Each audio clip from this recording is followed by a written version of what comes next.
Okay, this is the final part 5 of bones and skeletal tissue. We're going to be taking a look at pathologies, bone breaks, and osteomalacia, osteoporosis. So, first with bone breaks, they can be classified a number of different ways, and these classifications can be combined. So, first thing that they can take a look at is position of the bone ends. Are they displaced or are they non-displaced, the bone ends? The completeness of the break, is it complete or incomplete? Orientation of the fracture to the long axis. So if here's a long bone, is it going to be transverse or parallel?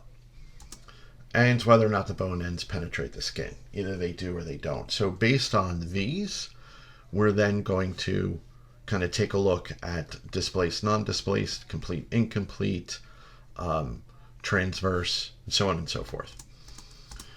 So non-displaced, bone ends retain their normal position.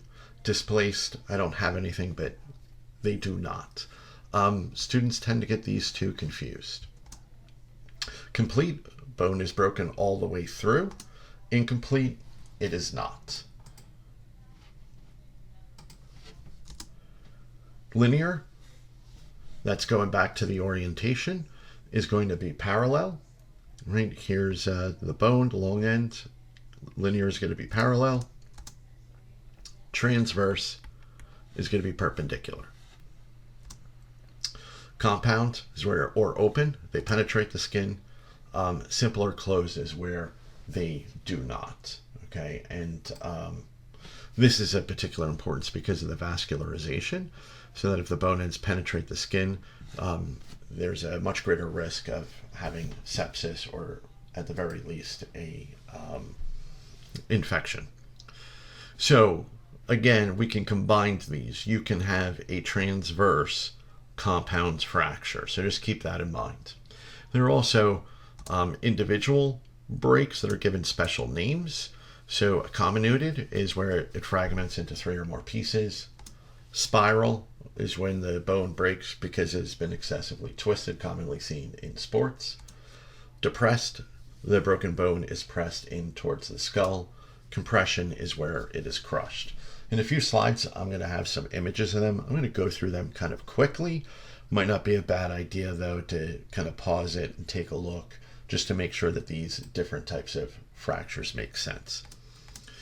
We have an epiphyseal fracture where it occurs along the epiphyseal line, and a green stick fracture is where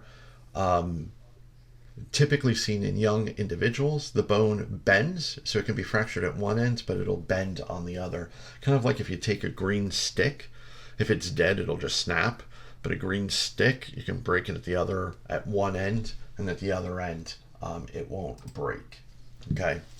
And so these are the different types. Comminuted, compression, you can pause it if you want. Spiral, epiphyseal, again, right along the growth plate. A depressed, and a green stick. And you can see what I'm talking about with the green stick, right? In adults, that break would go most likely all the way through, and we wouldn't see this bending that we do. So typically it's in younger individuals that we will see a green stick.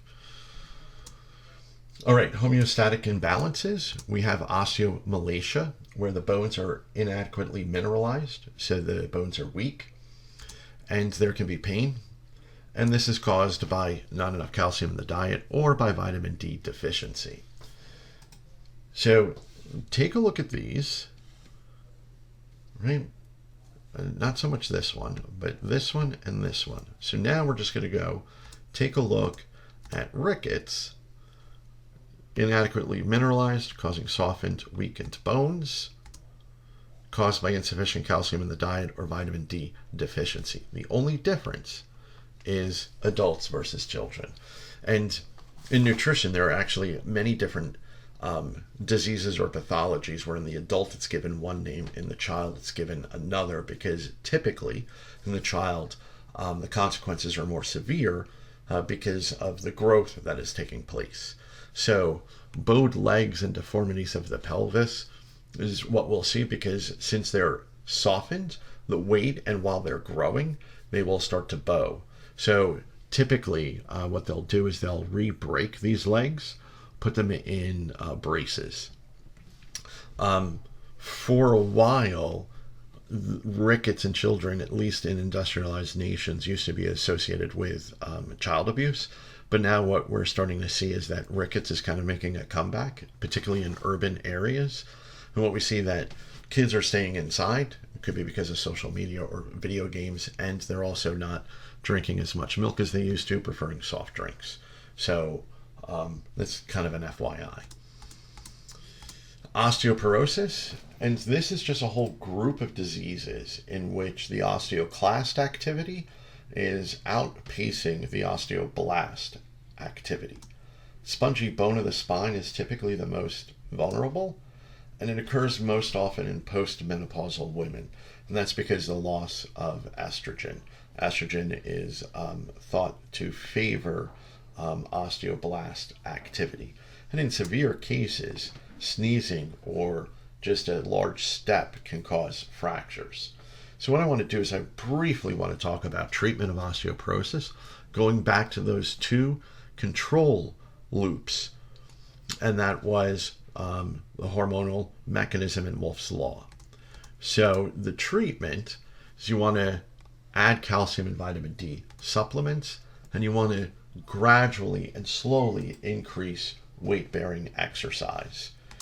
And HRT can slow bone loss, but that does come with its own issues, as well as there are new drugs out that will interfere with osteoclast activity, but those also come with a whole host of problems. Okay, so increasing weight-bearing exercise, that's going to be related to Wolff's Law, and this is that hormonal loop, right? We want to increase the amount of calcium and vitamin D so that we have more calcium in the blood so that it'll be deposited in bones.